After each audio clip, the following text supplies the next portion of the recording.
बिस्मिल्लाहिर्रहमानिर्रहीम। अस्सलामुअलैकुम दोस्तों, उर्दू की एक नई वीडियो के साथ मैं आप लोगों के सामने हाज़िर हूँ। दोस्तों, आज की वीडियो में मैं आप लोगों को बताऊंगा कि जो टैक्स आप लोगों ने सुना होगा कि 1 जुलाई से टैक्स लग रहा है, जो फैमिलीज़ इधर हैं उनके ऊपर एक नया टैक्स शुरू हो रहा था। आज उसके ऊपर मैं आपको डिटेल से बताऊंगा कि वो टैक्स लग रहा है या नहीं, या उसमें क्या अपडेट है। तो वीडियो स्टार्ट करने से पहले जिन दोस्तों ने अभी तक मेरा channel mix video tube subscribe नहीं किया, आपको मेरे चैनल पे एक लाल रंग का बटन नज़र आएगा, आप इसके ऊपर क्लिक करके मेरे चैनल को सब्सक्राइब कर सकते हैं। और इसी के साथ आपको एक बेल का ऑप्शन नज़र आएगा, उसके ऊपर क्लिक करना ना भूलें, ताकि जो भी मैं नई वीडियो डालूँ वो सबसे पहले आप तक पहुँचे और आप उससे फ़ायदा हासिल कर सकें। और इसी के साथ लास्ट में मैं आप लोगों के कुछ सवाल हैं जो आप लोगों ने किए हुए हैं, उनके जवाबात भी आपको दूंगा। तो ये वीडियो लास्ट तक देखते रहिए। तो चलिए स्टार्ट करते हैं।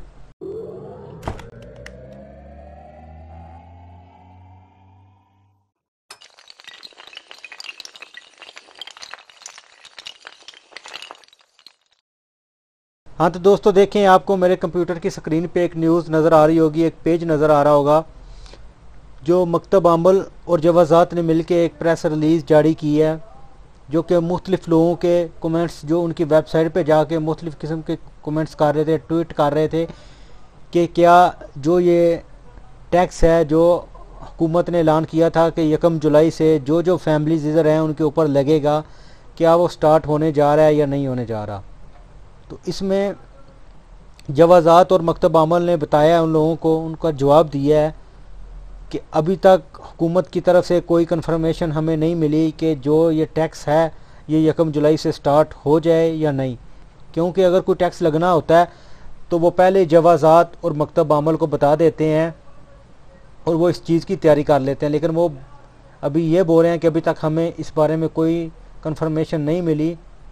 तो उम्मीद करता हूँ दोस्तों, अल्लाह करे कि ये टैक्स ना लगे, क्योंकि बहुत ज़्यादा लोग इधर रह रहे हैं और बहुत ज़्यादा मुश्किलात का पहले ही वो सामना कर रहे हैं।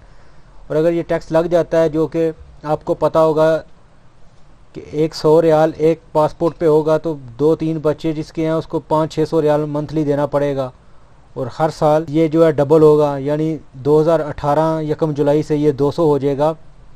तो इधर उम्मीद यही की जा रही है कि शायद ये हुकूमत टैक्स ना लगाए, लेकिन इसकी जो कंफर्मेशन है वो ईद के बाद आ जाएगी। लेकिन अभी जो लोग पूछ रहे थे, मैंने उन लोगों की तसल्ली के लिए बता रहा हूँ कि अभी तक ये कंफर्म नहीं हुआ, ये सिर्फ बताया गया कि ये टैक्स लगेगा, लेकिन अभी इसको फाइनल नहीं किया गया कि हाँ वाकई ये 1 जुलाई से स्टार्ट हो रहा है या नहीं।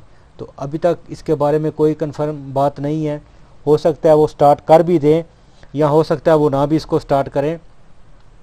तो ये कुछ लेटेस्ट इन्फॉर्मेशन थी जो मैंने सोचा आप लोगों के साथ शेयर करूं। तो इधर लास्ट में मैं आप लोगों को बताता चलूं कि दोस्तों, बहुत ज़्यादा लोग ये सवाल कर रहे हैं खासकर कि हम लोग खरूज पे पाकिस्तान, इंडिया या बांग्लादेश गए हैं तो क्या हम वापस आ सकते हैं या नहीं आ सकते।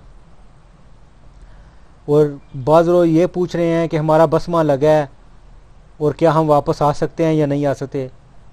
तो दोस्तों, अगर आप खरूज लगा के लीगल तरीके से पाकिस्तान गए हो तो आपको कोई मसला नहीं है, आप वापस आ सकते हैं। और अगर ये जो 3 मंथ की एमनेस्टी स्कीम थी, इसमें आपका खरूज लगा है और आपका हरूफ जो है वो 19 मार्च से पहले पहले का था, यानी आपका हरूफ या आपका हिकामा ख़त्म था, जो भी आपका मसला था वो 19 मार्च से पहले पहले का था, और आप इन 3 महीनों में खरूज लगा के गए हैं तो आप किसी भी वक्त नया वीज़ा लगा के आ सकते हैं।